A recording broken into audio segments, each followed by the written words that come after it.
Bueno, buenas tardes a todos. El tema que vamos a ver hoy es trauma ocular y yo soy Camila Zuluaga, residente de emergencias. Los objetivos de esta charla son 6. Primero es algo de un recuento rápido de anatomía básica del ojo. Segundos, tipos de trauma ocular, examen físico y funcional de ojo en urgencias, que les podemos brindar a los pacientes como emergenciólogos, estudios de imagen y cuándo llamar al oftalmólogo. Para comenzar, anatomía básica del ojo. Tenemos desde lo que vemos de forma externa, pues tenemos que la pupila, el iris, este bordecito es el limbo esclerocorneal, que es un punto de reparo importante en la primera división del ojo, que ya se las voy a contar. El conducto lagrimal, pues la cánula lagrimal, el formix y pues obviamente el párpado superior, inferior, las pestañas, la esclera, que es la capa transparente, que es la anterior del ojo, es la córnea. Y como lo vemos en el examen físico real de nuestros pacientes, pues lo mismo que en la imagen anterior, la esclera, que es esta, que es la parte blanca, el iris, la pupila, el párpado superior, el limbo esclerocorneal, que es el borde, la carúncula, el canto interno, el canto externo, las pestañas y los párpados superior e inferior. La anatomía ocular, digamos que lo dividimos en 3 grandes capas. La primera, que es la externa fibrosa, que se compone de la esclerótica y la córnea. La segunda o la media, que es la capa vascular, en el que tenemos las estructuras más importantes, que es iris, coroides y cuerpo ciliar, y la interna o nerviosa, que la conforma la retina. Se compone de un epitelio poliestratificado, plano no queratinizado, y su función es ser un medio refringente. La esclerótica es lo blanco del ojo, para que no se nos olvide, es opaca, resistente y en ella pues tiene una cápsula de Tenon, que es donde se insertan los músculos oculomotores, y su función es de protección. En la capa media, que es la vascular, el iris, se conoce también como diafragma del ojo, tiene la pupila que determina, o sea, el iris y la pupila, bueno, determina el color de los ojos y regula la pupila la cantidad de luz que ingresan pues en el ojo. La coroides, que está entre la esclerótica y la retina, su función es de nutrición. Y el cuerpo ciliar, que es donde se inserta el músculo ciliar para la acomodación de cristalino, y los procesos ciliares, que es donde se produce el humor acuoso. Entre estas dos está el cristalino, que sirve para la acomodación para visión cercana y es un lente transparente biconvexo. Y por último está la capa nerviosa, que se compone con la retina, la cual da la prolongación hacia el nervio óptico. Tiene pues una fobia, un punto ciego, neuronas, y pues digamos que en la vía de la visión pues tenemos los fotorreceptores, que son conos para visión de color y bastones para visión de blanco y negro. Importante dentro de la musculatura ocular, los músculos extraoculares son inervados por el tercer, cuarto y sexto par, son 6, y está el recto superior, el inferior, el oblicuo superior, el inferior, y el recto lateral y el medial. Entonces, para recordarlo, siempre están como en pares. Sí, estos 5 nacen desde el vértice de la órbita y son los que se componen del cono vascular, el cono muscular, que es donde pasa el paquete vasculonervioso. Y el recto lateral nace anterior a la órbita. Y el nervio óptico, pues es una lámina cribosa que va hasta el quiasma, tiene 4 porciones, la intraescleral, la orbitaria, la intracanalicular y la intracraneal. Por él pasa la vena y la arteria de la retina. Cuando convergen ambos, pues forman el quiasma óptico, y su función es enviar los impulsos visuales desde la retina hacia la corteza visual. Segundo, tenemos los tipos de trauma ocular. Esta es la clasificación de trauma ocular, es la de Birmingham Eye Trauma Terminology. Y esta, bueno, tiene una que fue básica y después la modificada para agregar las injurias perioculares. Entonces, dividen el trauma ocular en trauma del globo ocular y periocular el trauma. Y a su vez se divide si es cerrado, si es abierto, cerrado, contusiones o laceraciones, y abierto, pues laceración, y dentro se está penetrante, cuerpo extraño o ruptura. Y dentro de las injurias o lesiones perioculares tenemos por cuerpo extraño o no por cuerpo extraño, entonces trauma en la órbita, en el lagrimal, los músculos extraoculares y los párpados, y con cuerpo extraño periocular en el ojo y intramural. Entonces proponen estos estudios y estas clasificaciones proponen digamos que una terminología para hablar en el mismo idioma y clasificar de forma correcta las lesiones y darles un nombre. Entonces, bueno, la pared ocular, que es la externa, se compone de la córnea y la esclera, que es la capa externa del ojo, como ya les conté. La lesión del globo cerrado es una lesión que no compromete todo el grosor de la pared ocular. el globo abierto, que sí compromete todo el grosor de la pared ocular anterior, una contusión, que es una herida que tiene un mecanismo que ya pues se los voy a contar más, pero es de deformidad, es cuando recibe el trauma contuso, digamos que en el diámetro anteroposterior del ojo él, pues se acorta cuando recibe el golpe y nuevamente se expande. De hecho, eso es un mecanismo que aumenta el trauma o aumenta las lesiones que va a sufrir el globo ocular. La laceración es una laceración parcial del grosor ocular, a diferencia de la ruptura, que es una lesión a todo el grosor del globo ocular, con un objeto contuso. Lesión penetrante, que tiene una herida de entrada, y la perforante es que tiene entrada y salida. Cuerpo extraño, pues que hay varios tipos. Y mixtas, que es combinación de alguna de estas, varias de estas. También se conoce este trauma o score de trauma ocular, pero realmente sigue. Pero pues digamos que él se compone de la agudeza visual y otros exámenes que son avanzados, que necesitan lámparas de hendidura y otros, digamos que dispositivos para hacer un examen ocular avanzado, y que realmente no tiene mucha utilidad para nosotros como emergenciólogos, pero sí debemos conocer lo que existe, porque de esta forma el oftalmólogo lo hace y lo clasifica después del examen por el especialista. Entonces, para hablar de cada uno de los traumas, bueno, de los 5 más importantes, está en el trauma contuso, pues es un daño tisular que puede ser leve, moderado o severo, afectación de la agudeza visual, como en todos, que puede ser temporal o permanente, y lo que les decía, que es una brusca compresión del pues antero-posterior con retorno a la normalidad. Digamos que hacerle cuenta o pensarlo que se aprieta, o sea, como si no tuviera una pelota de antiestrés, y uno la puede apretar en su diámetro anteroposterior cuando se recibe el trauma contuso, y nuevamente, pues obviamente cuando se quita el estímulo lesivo, pues el globo ocular retorna a su forma. Entonces, estas son más o menos el mecanismo de lesión del trauma contuso, y se divide en dos: si es cerrado o si es abierto. Si es cerrado, pues está indemne la capa fibrosa, es más bien de pronto lesiones a nivel de extraocular, y pues las lesiones internas son en muy baja proporción, diferente cuando es abierto, que es ruptura de la capa fibrosa, que como ya les mencioné, pues se compone de la esclera y de la córnea.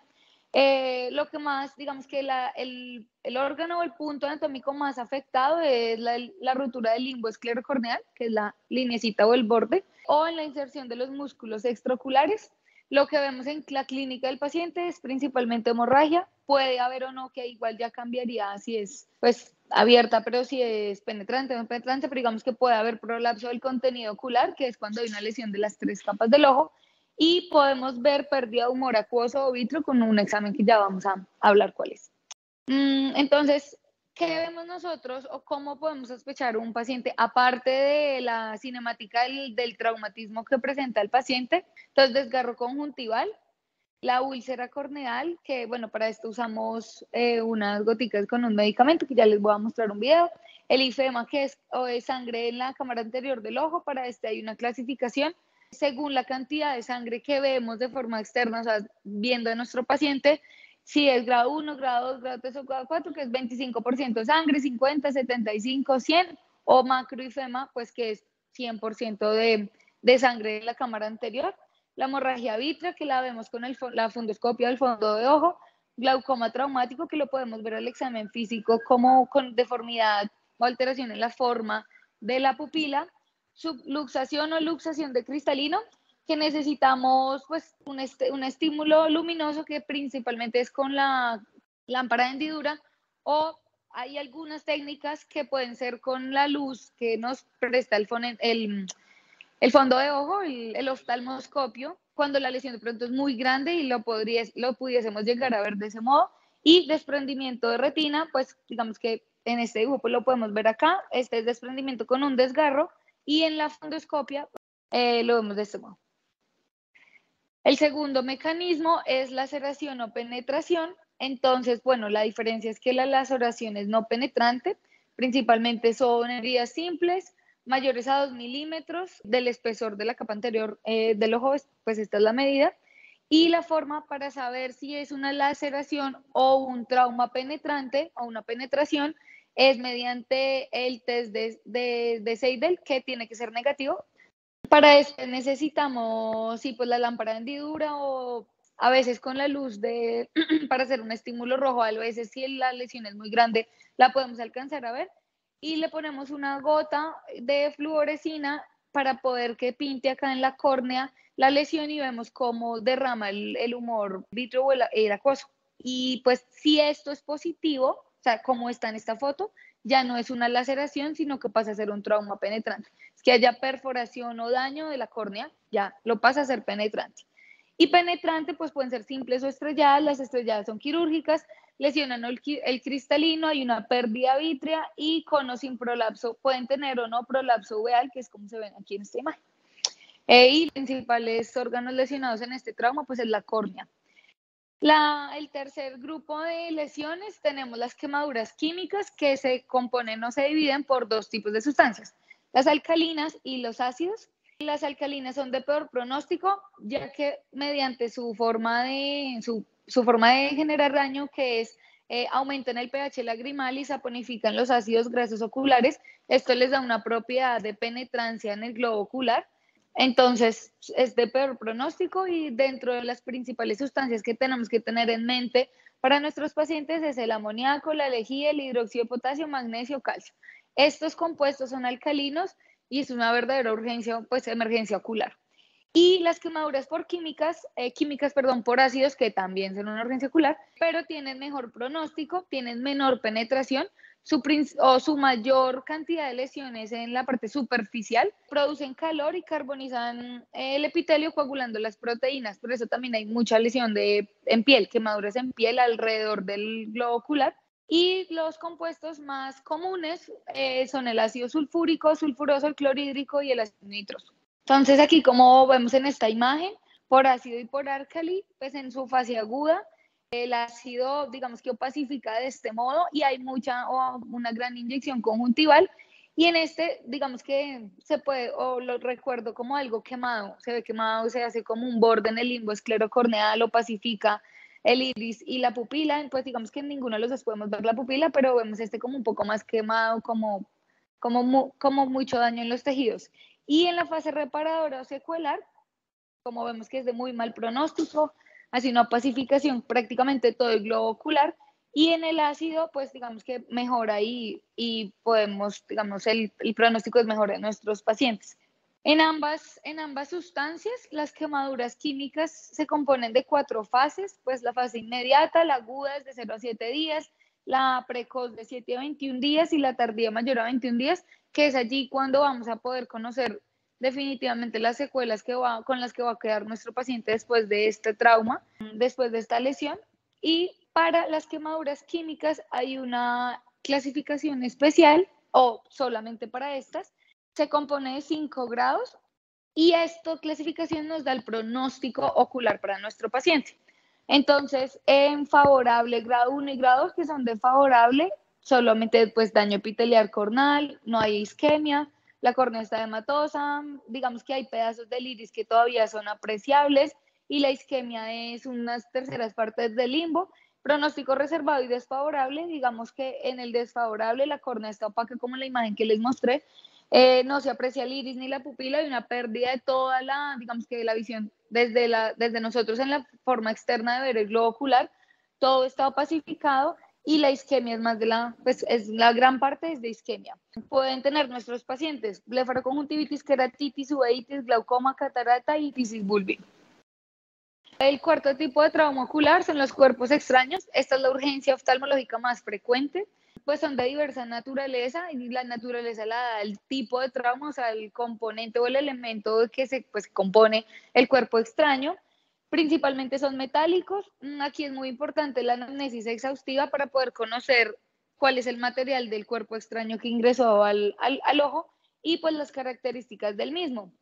Entonces se pueden localizar pues en 3 tipos. Los externos, principalmente en los anexos, pues en toda la parte periocular. Los internos, la gran mayoría quedan en el segmento anterior, en la cámara anterior del ojo. Córnea es la principalmente afectada. Intraorbitarios, pues pueden ser intraconales o extraconales. Y las fracturas orbitarias, digamos que la sintomatología o la forma en que nosotros podemos sospechar, aparte del mecanismo propio del trauma por el que ingresa el paciente, entonces desplazamiento del globo ocular, un paciente que tenga noftalmos o exoftalmos, deformidad ósea o enfisema a la palpación, restricción de la movilidad ocular. El más frecuente es que el paciente no pueda mirar hacia arriba y nos hace sospechar de atrapamiento del músculo recto inferior, hipoestesias por lesión del nervio infraorbitario, compromiso del drenaje lacrimal, aumento de la distancia intercomisural que hacen telecantos, diplopia por referida por el paciente, lesión de muscular o sección o atrapamiento muscular, y la respuesta pupilar, pues que es principalmente pues, del nervio óptico. Entonces, en este esquema, digamos que nos muestra el tipo de trauma, entonces no penetrantes en traumas contuso. Esta es la clínica por la que nos va a llegar nuestro paciente, principalmente son golpes propinados en riñas, que les da el trauma contuso. Como les mencioné, el polo anterior es 78% probabilidad de ser lesionado en los traumas contusos, 10% el posterior y los anexos hasta el 8%. Lo más prevalente que presenta el paciente al examen físico, lo más frecuente es el IFEMA, hasta en un 78% de los pacientes, heridas no perforantes, úlceras, luxación o subluxación del cristalino. En polo posterior, nunca olvidar ni dejar de examinar el desgarro de la retina o el desprendimiento de la retina, pero en este tipo de trauma es raro. Y en párpados o vía lacrimal, pues digamos que son evidentes al examen físico.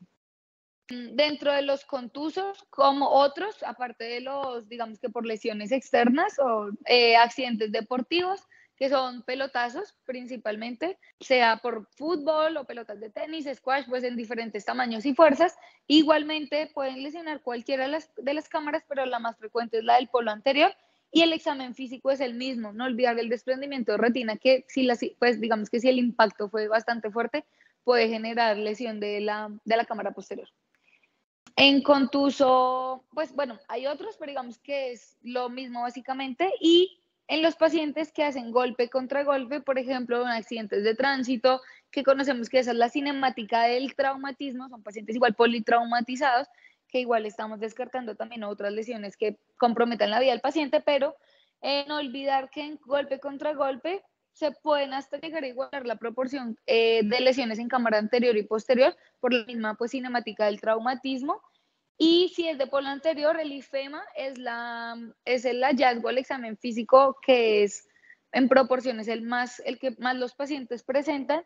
El cristalino se hacen bastante luxaciones de cristalino en golpe y contragolpe y el edema retiniano. Y en penetrantes podemos tener la misma etiología del trauma, accidentes laborales, agresiones físicas, domésticos, accidentes de tránsito. En accidentes laborales, la principal de ellas es el cuerpo extraño, porque no usan los elementos pues, de bioseguridad y ingresan muchos cuerpos extraños en la cavidad ocular de los pacientes. Y aquí pues debemos estar seguros si es penetrante, no penetrante, si el cuerpo extraño en qué cavidad o en qué cámara quedó alojada, ya vamos a ver en el examen físico. Localizar la herida, si es solamente de la zona periocular o intraocular, y no olvidar evaluar ambos segmentos en este tipo de heridas o en este tipo de, cuando los pacientes nos refieran a este tipo de lesiones. Arma blanca, arma de fuego, que las tenemos mucho en nuestro servicio, flechas, dardos, parabrisas, bueno. Y la química, como ya les mencioné, párpados en las químicas, sobre todo por la desnaturalización del epitelio, por la coagulación de proteínas, y pues ya sabemos que los cáusticos son los de peor pronóstico.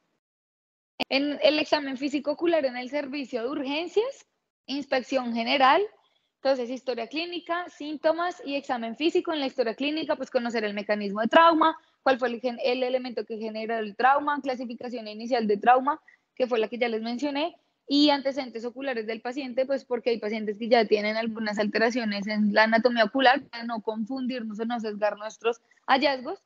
Los síntomas que refiere el paciente, las que están en negrilla blanca.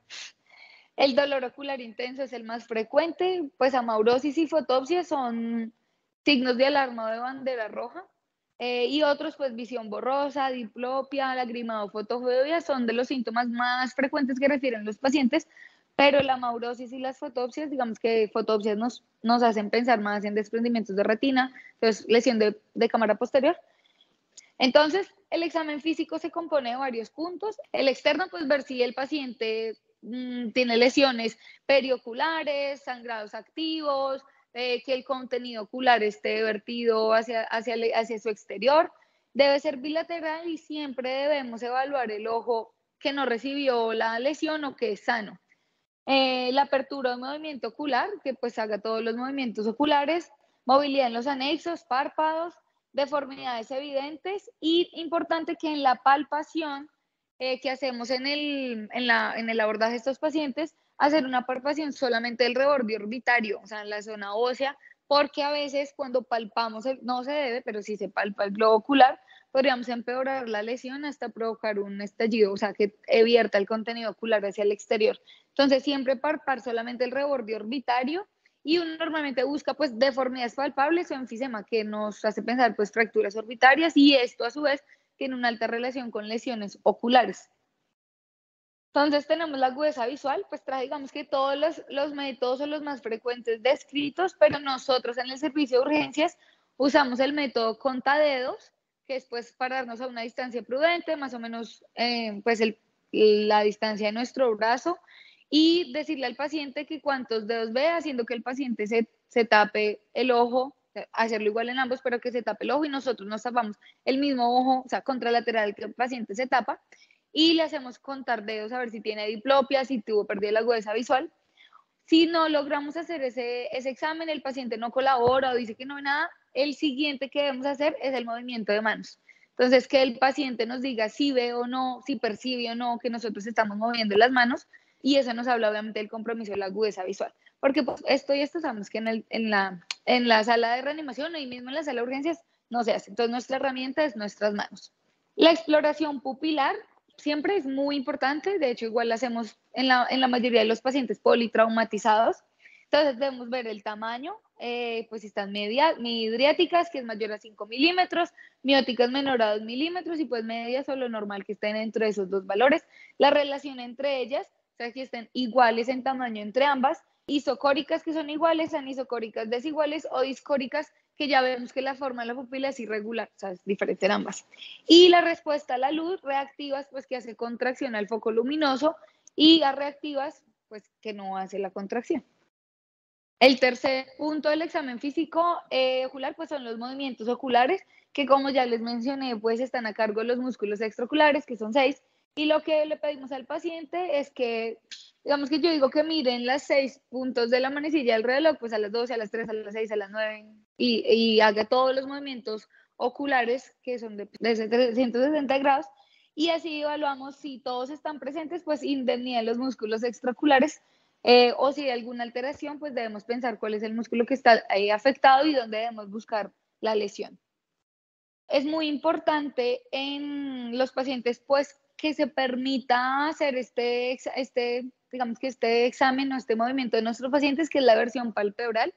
Principalmente debemos hacerla siempre en los pacientes con quemaduras químicas, hará parte del tratamiento para poder hacer el lavado ocular, o en los pacientes con cuerpo extraño, porque muchas veces se aloja pues dentro del párpado superior o inferior y no lo alcanzamos a ver si solamente hacemos así o le hacemos así al paciente. Entonces debemos hacer eversión palpebral, perdón, y para poder explorar bien el párpado y ver que no tenga objetos u otras lesiones, digamos que en los extremos del globo ocular. Por último, pues tenemos la oftalmoscopia directa, y importante, aquí tenemos 2 exámenes a realizar en nuestro paciente. El primero es el reflejo rojo, pues digamos que cuál es el mecanismo o qué es lo que buscamos con este examen. Se hace con el oftalmoscopio, es que la luz atraviese los medios transparentes del ojo, impacte en la retina, produciendo en espejo la retroiluminación. Causas de que esto, pues digamos que no lo podamos ver y el paciente no se vea el reflejo pues en el ojo, en la cámara anterior, cuerpos extraños en la película lagrimal, opacidades corneales, cataratas traumáticas o no traumáticas. Entonces, si vemos que el reflejo rojo es ausente o no es igual en ambos ojos, sospechar de trauma ocular y hay que llamar al oftalmólogo. O sea, este paciente necesita una valoración por el especialista. Y el fondo de ojo, entonces, pues, como vemos acá, ¿qué es lo que debemos ver en un fondo de ojo normal o qué estructuras debemos identificar? Pues, si bien no hace parte del común denominador del examen físico, pero en trauma ocular sí deberíamos hacerlo cuando el paciente permita la apertura ocular o se puede hacer apertura ocular. Entonces, ya sabemos que pues esto es nasal, esto es temporal, la fobia, la mácula, la papila del nervio óptico, que está acá, siempre tenemos una excavación fisiológica, la arteria de la retina, la vena de la retina, que sabemos que la vena es en proporciones más gruesa que las arterias, y esto lo vemos en nuestros pacientes, pues de este modo. Entonces está la fobia, la mácula, que es la que la envuelve, la excavación fisiológica aquí en la papila óptica, las venas, y principalmente hacemos este examen en trauma ocular para ver desprendimientos o desgarros de retina. Entonces, ¿cuándo se puede hacer? Debemos realizarla para ver o si tenemos sospechas, por ejemplo, por la sintomatología que nos refiere el paciente. Si se debe dilatar o no a estos pacientes para que la fundoscopia sea más fácil para nosotros, pues la respuesta es depende. Está contraindicada en trauma craneoencefálico moderado severo, sospecha de glaucoma traumático o sospecha de estallido ocular. Las causas o lo que podemos encontrar alterado en el fondo de ojo son desprendimiento traumático de retina, hemorragia retiniana traumática o papilema, pues que digamos que lo buscamos más en el contexto de trauma craneoencefálico. Otros frecuentes, pero son principalmente cargos de oftalmología, es pues medir la presión intraocular y el test de SIDL, porque digamos que nosotros lo podríamos hacer intentando solamente con la luz que nos da el oftalmoscopio, pero es mejor cuando lo hacemos con una cámara de hendidura, una luz de hendidura, perdón, y pues lo que vamos a buscar es que si es positivo se extravasa el humor acuoso y nos habla de un trauma penetrante en córnea. Entonces, también nos sirve, aquí logramos ver mejor los cuerpos extraños cuando no los vemos así, solamente divirtiendo los párpados. Entonces, ¿qué hacer como emergenciólogos? ¿Qué les vamos a ofrecer a nuestros pacientes? Pues siempre recordar que estamos abarcando un paciente en su mayoría, excepto los cuerpos extraños y esto, politraumatismos pueden ser de alto impacto que comprometen trauma craneoencefálico y trauma facial, que en su mayoría son complejos. Entonces, el ABCD de todos los pacientes que ingresan a la sala de reanimación. La historia clínica, como ya les dije, el mecanismo de trauma, el objeto con el que vio que sufrió el trauma, el examen externo, como ya lo mencioné, de forma rápida e inmediata, apertura, movilidad y agudeza visual, que no necesitamos ningún aparato, nada más sino nuestras manos y de tener el paciente pues que esté consciente, obviamente, para poder hacerlo, y el manejo. Entonces, grandes rasgos que nosotros, o sea, los dos manejos más grandes que le podemos ofrecer a nuestro paciente es el lavado ocular. Las principales dos indicaciones son las quemaduras químicas y los cuerpos extraños. Y la literatura dice que debemos lavar con 3 litros de solución salina. Puede ser agua, o sea, si no tenemos, puede ser agua limpia, eso es lo que se debe hacer de forma inmediata y lavar por 30 minutos. Importante poner anestesia tópica a los pacientes, pues para que no sea doloroso y sea lo más tolerado posible para ellos. Y muy importante, advertir los párpados, porque muchos cuerpos extraños se ubican interno en los párpados, o sea, en la zona interna de los párpados, y pues persiste el daño y la lesión al paciente. Cuando hacemos el lavado ocular, podríamos comparar si tenemos las tirillas, el pH de ambos ojos. La meta es que esté entre 7 y 7.2. Pero si no lo tenemos, pues simplemente hacer el lavado ocular. ¿Sí? Y aquí traje un video de cómo se debe hacer el lavado. Los elementos que debemos tener para realizar un lavado ocular, pues está la solución salina, el Harman, el agua limpia si no estamos en un ambiente hospitalario, sino prehospitalario. Pues este oftalmólogo decía que es mejor una jeringa de 20, de 50, para que la salida sea a presión del agua. Usa como una extensión, pues sí, como un equipo de venoclisis para que pueda hacer dirigir mejor el chorro de agua y llegue a toda la superficie ocular. El anestésico tópico es muy importante porque los pacientes no toleran, o bueno, es muy doloroso y muy molesto para ellos que les hagan un lavado ocular sin ponerles anestesia tópica. Y digamos que aquí decía que es muy importante la fuerza con la que sale el agua de la jeringa, por eso pone la extensión ahí, como entonces acá dice, aunque él no lo advierte, le pone 2 gotas de anestésico tópico, deja que le haga efecto, mientras ahí alista todo. Ahí le pregunta si siente un poquito de calma o de los síntomas.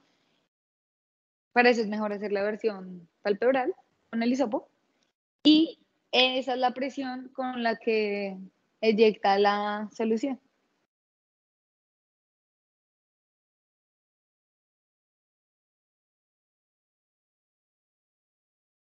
Digamos que ahí la importancia de que esté con eversión palpebral es poder llegar, como les he dicho varias veces, pues a abarcar la mayor parte de las estructuras que están debajo de los párpados, porque ahí se acumula bastante o agente químico o cuerpos extraños. Entonces, bueno, ese es el lavado ocular. Y lo segundo es la extracción del cuerpo extraño, que hacemos cuando el paciente tiene un cuerpo extraño. Usamos los mismos elementos del anterior porque la mayoría de extracciones de cuerpos extraños deben comenzar con un lavado ocular, que de hecho después del lavado ocular muchos de estos cuerpos extraños ya salen. Ya los que están incrustados de pronto en córnea son los que debemos extraer de la forma que ya les voy a mencionar. Entonces se inicia con el lavado ocular y debemos tener hisopo húmedo, aparte de prevertir, que es seco, para hacer la extracción del cuerpo extraño. Cuando este falla y vemos el cuerpo extraño, podemos hacerlo con una aguja hipodérmica, pero la verdad es mejor pues derivarlo con el oftalmólogo, pero se podría hacer en el servicio de emergencias. Y siempre con cuerpos extraños hay que hacer el test para ver que tenga o no penetrancia en la córnea, siempre, obligatoriamente. O sea que si nosotros no tenemos cómo hacer el test de Siegel para la extracción del cuerpo extraño, es mejor que lo haga directamente el oftalmólogo para que él haga ambas cosas y no sacarle el cuerpo extraño y dejarle la córnea perforada. Así es que se hacen los dos mecanismos de extracción de cuerpo extraño. Ahí se ve el cuerpo extraño y con la aguja hipodérmica, como vemos, lo saca, pero ven que aquí le queda como, se ve como un huequito, una zona ahí más blanca. Y con el hisopo lo saca. Digamos que ahí uso ambas técnicas porque con el hisopo ya se da cuenta que no lograba quitarlo solamente con el estímulo del hisopo. Para eso usa la aguja, lo remueve, lo saca con el hisopo y ahí le hacen el test de Siegel para ver si hay trauma penetrante o no hay. Dentro de las imágenes para hacer el diagnóstico de trauma ocular, pues digamos que tenemos la radiografía de órbitas y senos paranasales, poco utilizado, sirve eso obviamente pues para fracturas de órbita, pero tenemos la tomografía, baja sensibilidad y especificidad para lesión de globo ocular. La ecografía ocular, entonces, ¿qué buscamos con la ecografía ocular en servicio de reanimación? Evaluar el globo ocular, podemos ver si hay contenemos cuerpos extraños, hemorragia vítrea, luxación de cristalina, desprendimiento de retina. Es costo efectivo, es en tiempo real, pues hace parte del point of care para la evaluación del paciente. Puede estar limitado si hay un severo edema palpebral y contraindicado en ruptura y estallido, porque debemos hacer presión sobre el globo ocular para poder hacerlo. Entonces, como lo vemos, unas imágenes, así es que lo debemos hacer. Sobre el globo ocular ponemos algo de gel para poder identificar las estructuras y esta es la imagen que vamos a tener. Entonces, el polo anterior, este va a ser el vitro y esta va a ser la retina y este es el nervio óptico. Eso es lo normal. ¿Cómo podemos identificar o cómo veríamos alteraciones patológicas? Entonces, antes este borde estaba acá, ¿no? Pegado en el reborde ocular, desprendimiento de retina. Siguiente es hemorragia vítrea, que como vemos que aquí esto todo en normal se ve negro y empezamos a ver como presencia de líquido aquí como condensado, nos hace pensar de hemorragia vítrea, pueden ser coagulado, ¿no? Subluxaciones de cristalino, como lo vemos acá, o acá, que esto, bueno, eso ya es tomografía, pero aquí en ecografía. Y la sensibilidad y la especificidad en este estudio de que compara la ecografía ocular versus tomografía o versus un examen por un oftalmólogo, para la mayoría de las lesiones tiene una sensibilidad entre el 95 y el 100% y una especificidad del 99% para diagnóstico de cuerpo extraño, de ruptura globocular, de hematoma retrovulvar respecto a la tomografía y lo mismo comparado con un examen especializado por un oftalmólogo, perdón, con una sensibilidad entre el 88 al 97% y una especificidad del 98 al 100%. Tomografía de órbitas y senos paranasales, pues es asequible, rápida, imágenes inmediatas, no requerimos medio de contraste, tiene pocas contraindicaciones, alto rendimiento en fracturas oculares, orbitarias, perdón, y cuerpos extraños oculares. La debemos ver en dos ventanas, en la ósea y en la ventana de tejidos blandos, y tiene alto rendimiento para el globo ocular y sus componentes. Entonces, acá como podemos ver en la ventana ósea, pues aquí vemos una pérdida en la estructura ósea, o sea, tiene una fractura aquí el piso de la órbita, y en la imagen, en la ventana de tejidos blandos, por eso debemos siempre verlos en ambas ventanas, que vemos cómo está protruyendo el contenido, como una herniación del globo ocular. En esta imagen, esto es un estallido ocular. Como lo identificamos, dos hallazgos principales. Hay pérdida de la forma del globo ocular, entonces vemos un globo ocular deforme, y hay pérdida del volumen del globo ocular, pues comparado obviamente con el contralateral. Entonces vemos que es irregular y es pequeño respecto al otro. Eso es indicativo de estallido ocular. Cuerpo extraño ocular. Esta es de hemorragia vítrea, que siempre se ve el cambio del contenido, digamos que intraocular, de la pacificación en el globo ocular, hemorragia vítrea, así como en la ecografía. Y esta es hemorragia del segmento posterior o retiniana, entonces se ve así. En este estudio pues nos habla del rendimiento de la tomografía para el diagnóstico de patología de cámara anterior y posterior, con una sensibilidad, por ejemplo, de la luxación o subluxación del 88% y especificidad del 90%, y así para pues, el resto de las patologías. Es muy sensible, tiene un alto rendimiento y abarca la gran parte de los diagnósticos en trauma ocular. Y por último, la resonancia magnética, pues que tiene poco uso, no es un examen que se hace en urgencias, y su principal indicación es verla, digamos que ya identificamos el diagnóstico de trauma ocular, digamos que complicaciones o hacer seguimiento a los pacientes para definir el pronóstico. Es un estudio de extensión, como ya lo dije, contraindicado en cuerpos extraños metálicos. Y cuando saber si es hora de pedir ayuda para terminar, pues si el manejo inicial es fallido, o sea, no pudimos hacer nada con el lavado ocular ni con la extracción del cuerpo extraño, cuando sabemos que es un trauma penetrante, cuando hay signos de bandera roja en el examen físico. Obviamente los diagnósticos que vimos en las imágenes son para que los vea el oftalmólogo, y si tenemos dudas es un reingreso, por bobo que creamos que haya sido el cuerpo extraño o el trauma, debe verlo un oftalmólogo. Como signos de bandera roja, pues que el reflejo rojo sea nulo o pobre, el defecto pupilar aferente en el examen pupilar, la visión se reducida, pupila, bueno, que hay alteraciones en tamaño y en forma, que la córnea se ponga opaca, hemorragia subconjuntival que no mejora en los días, diplopia y proptosis usualmente de la presión intraocular. Ya. Y eso es todo. Muchas gracias.